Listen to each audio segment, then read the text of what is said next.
तर मैत्रिणींनो, आजच्या व्हिडिओमध्ये आपण पाहूया की ब्लाऊजची अंडरग्राऊंड फिटिंग कशी करायची ते। तर सर्वप्रथम पहिले कमरेचा चौथा भाग काढून घ्यायचा आहे, तो जो की आपला आला आहे 9 इंच। 9 इंचावर मार्किंग करून त्यापुढे 1.5 इंच शिलाई मार्जिन सोडायचं आहे। बॅकचा पण मध्य काढून घ्यायचा आहे। मध्य काढल्यानंतर तिथून पुढे 9 इंचावर मार्किंग करायचं आहे व पुढे 1.5 इंच हे शिलाई मार्जिन सोडायचं आहे। दंडघेराचा दुसरा भाग म्हणजे आपल्या 6.5 इंच आला आहे, त्या ठिकाणी मार्किंग करून घ्यायचं आहे।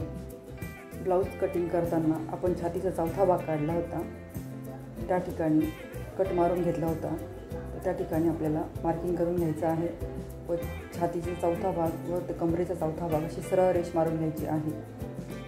तीच रेष पुढे सरळ दंडघेराच्या मार्किंगवर जोडायची आहे। ही रेष आपली सरळ आली पाहिजे, ही तिरपी किंवा असा कोना नाही निघाला पाहिजे। तर त्यावेळेस कोना वगैरे निघाला, रेष सरळ नाही आली तर समजून घ्यायचं आपलं कटिंगमध्ये कुठेतरी काहीतरी चुकलेलं आहे। सर्व मार्किंग एकमेकांवर व्यवस्थित ठेवून बघायचे आहे। त्यांवर ठेवल्यानंतर सर्व एकसारखे आले आहेत की नाही हे चेक करून घ्यायचं आहे। जर एखादा भाग कमी जास्त असेल तर अशा प्रकारे थोडासा कट करून घ्यायचा आहे। जेवढा कमी किंवा जास्त असेल त्यानुसार सर्व एकसारखं कटिंग करून घ्यायचं आहे। भाग आपण व्यवस्थित कट करून एकसारखे करून घेतलेले आहेत। आता ब्लाऊजच्या सुलट साईडने म्हणजेच बाहेरच्या साईडने आपल्याला टिक मारून घ्यायची आहे।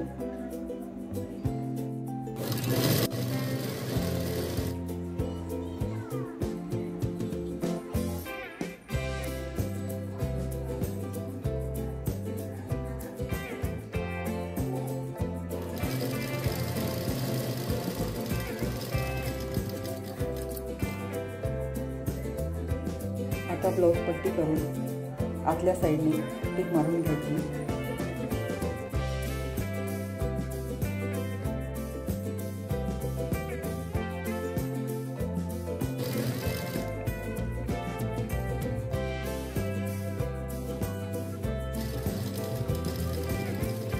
आपण ज्या ठिकाणी फिटिंगचं मार्किंग केलेलं होतं त्या मार्किंगवर सरळ रेषेत टिक मारून घ्यायची आहे।